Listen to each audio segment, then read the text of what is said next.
C'est l'heure de vous informer sur Yubi Media, mesdames et messieurs, à toutes et à tous. Bienvenue à suivre cette session d'information à présent, son sommaire. La situation sécuritaire reste préoccupante dans la ville touristique de Goma, en particulier dans plusieurs quartiers qui ont été la cible des incursions de voleurs dans la nuit dernière. Dans cette session d'information, nous vous proposerons un carnet sécuritaire sur la situation actuelle à Goma. À suivre également dans ce journal, le Congo ne sera jamais développé tant que les enseignants resteront clochardisés. Ces propos choquants sont du syndicaliste Innocent Baala Chamavou à l'occasion de la journée nationale de l'enseignant célébrée d'une manière assez tendue dans la ville touristique de Goma. Dans cette session d'information, vous suivrez les conditions actuelles de vie mené par le professionnel de l'éducation de la province du Nord Kivu. Ces titres et bien d'autres vous seront développés dans cette session d'information. Restez connectés sur la plateforme de Yubi Media pour rester informés en temps continu.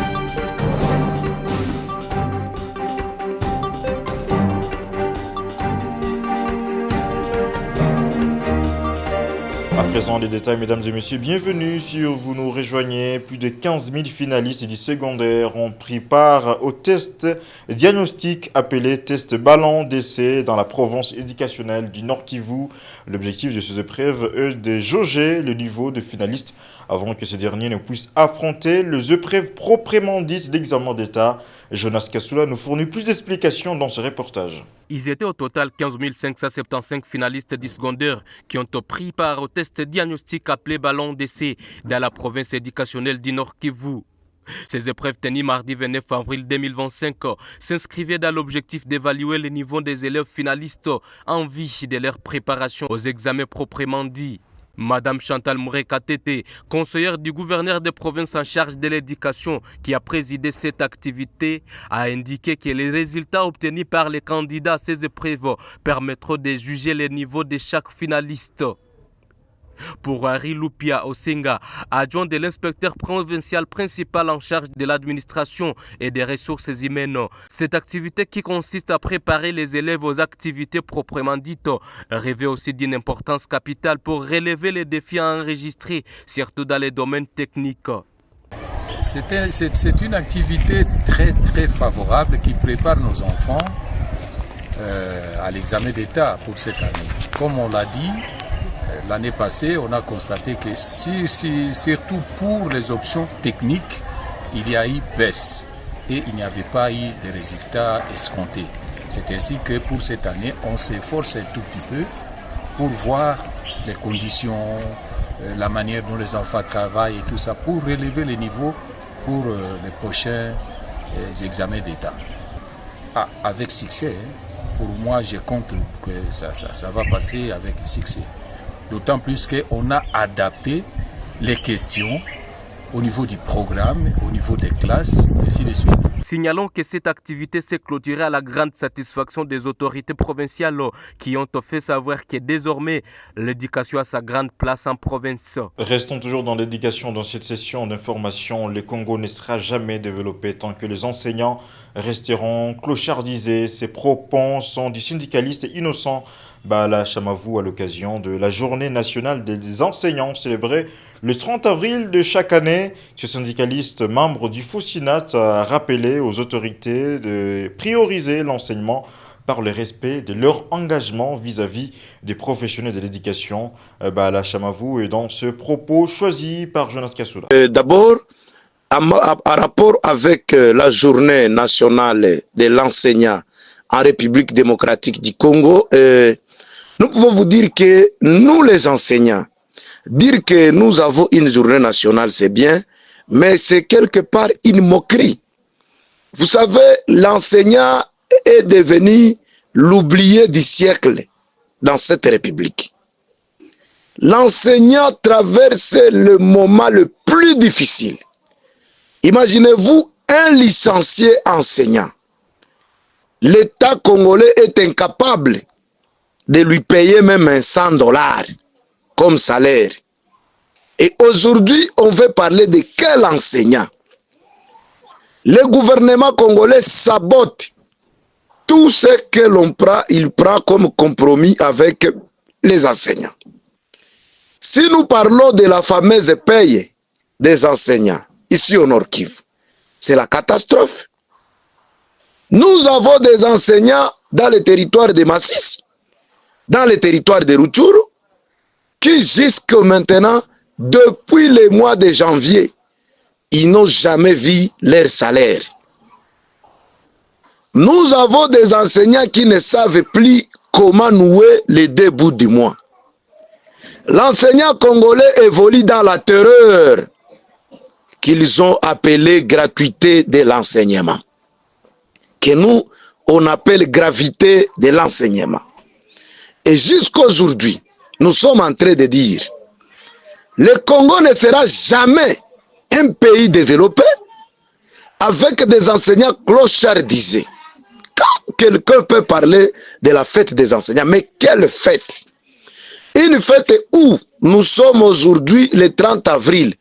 Aucun enseignant, sur toute l'étendue du pays, n'a pas encore eu son salaire pour le même mois d'avril. On va parler de quel enseignement?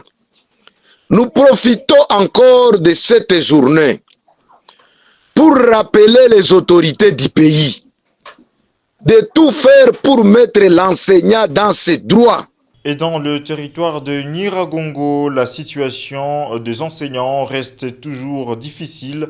Joint par Yubi Media, un enseignant de cette partie de la province du Nord Kivu indique qu'ils vivent actuellement comme des animaux car c'est difficile pour eux de renouer les débuts du mois compte tenu des difficultés financières auxquelles ils sont en train de faire face. Nous vous proposons de les suivre dans cet élément recueilli par votre rédaction. Il est difficile de dire que nous vivons. C'est comme si on peut demander à quelqu'un qui passe dans la rue comment il vit. Comme les animaux vivent, c'est ça, c'est la vie que les enseignants mènent dans notre province. Il est difficile de nouer le début du mois. On vit de le monde. Nous sommes déshumanisés. Pour le moment du 30 avril, le journée de l'enseignement, nous voudrions juste interpeller tout le monde qui intervient dans l'éducation de savoir qu'au Nord Kivu, l'enseignement est en péril. Nous vous l'annoncions au sommaire, mesdames et messieurs, la situation sécuritaire demeure préoccupante dans la ville touristique de Goma, plus particulièrement dans plusieurs quartiers qui ont été la cible des attaques de voleurs à main armée dans la nuit du mardi à celle de ce mercredi. Dans ces récits, découvrez ce qui a été les tableaux sécuritaires dans la ville touristique dans la nuit du 29 avril. La situation sécuritaire reste préoccupante dans la ville de Goma, en particulier dans plusieurs quartiers qui ont été la cible d'attaques de voleurs dans la nuit de mardi à mercredi. À Mabanga Nord, vers 22h, de malfaiteurs ont fait irruption sur l'avenue Salongo 2. Selon le témoignage recueilli sur place, ils ont violemment agressé un habitant. Marie Kibundila, chef de cette juridiction, rapporte que l'un de ces assaillants a été maîtrisé par la population avant d'être remis aux forces de l'ordre.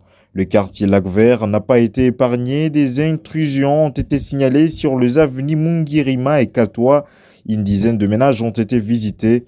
Des tirs de sommation ont été attendus. Plusieurs biens de valeur ont été emportés par le voleur, selon les sources locales. À Kasika, la chef de quartier Annie Kassandi a évoqué une nuit tendue marquée par une chasse aux voleurs menée par des habitants. Toutefois, aucun cas avéré de vol ou d'incursion a été rapporté. Dans les quartiers d'Ocho et les volcans, la situation a été relativement calme au cours de la même nuit, sans incident majeur signalé. Après la ville-province de Kinshasa, le vice-premier ministre et ministre belge des Affaires étrangères et de la coopération s'est rendu dans la capitale de la province du Nord Kivu, selon Kinshasa, dans la ville de Beni. Aussitôt arrivé, Maxime Pravo a indiqué que sa visite en République démocratique du Congo ne devrait pas se limiter dans la capitale congolaise et qu'il était également de son devoir de se rendre dans la partie orientale du pays secouée par une crise sécuritaire décriante. Il a réaffirmé l'engagement de son pays, la Belgique, de vouloir rétablir la paix dans la sous-région. Les détails, c'est dans ce propos choisi par votre rédaction. Étant de passage en République démocratique du Congo, je ne limite pas ma présence à la seule capitale, mais que je puisse aussi, au vu de la portée symbolique forte que cela peut revêtir, être également présent à l'est du Congo, au plus proche, pour autant que les conditions de sécurité le permettent, de la population et des autorités qui sont confrontées aux actes de violence depuis de trop nombreux mois et années, avec une population qui vit des exactions chaque jour qui sont dramatiques, qui sont inqualifiables, mais qui sont surtout pas tolérables. Et il est évident que le Royaume de Belgique entend mobiliser ces leviers d'action diplomatique, mais aussi de coopération au développement, pour pouvoir amplifier l'aide notamment humanitaire, alimentaire, sanitaire. Et c'est donc, mesdames et messieurs, avec ces propos que nous sommes en train de boucler cette session d'information vous proposée par Yubi Media. Paul Béa, je vous l'avais livré. Nos rappels restent les mêmes. Restez connectés sur différentes plateformes sociales de Yubi Media pour rester informés de toute l'actualité au pays et en temps continu.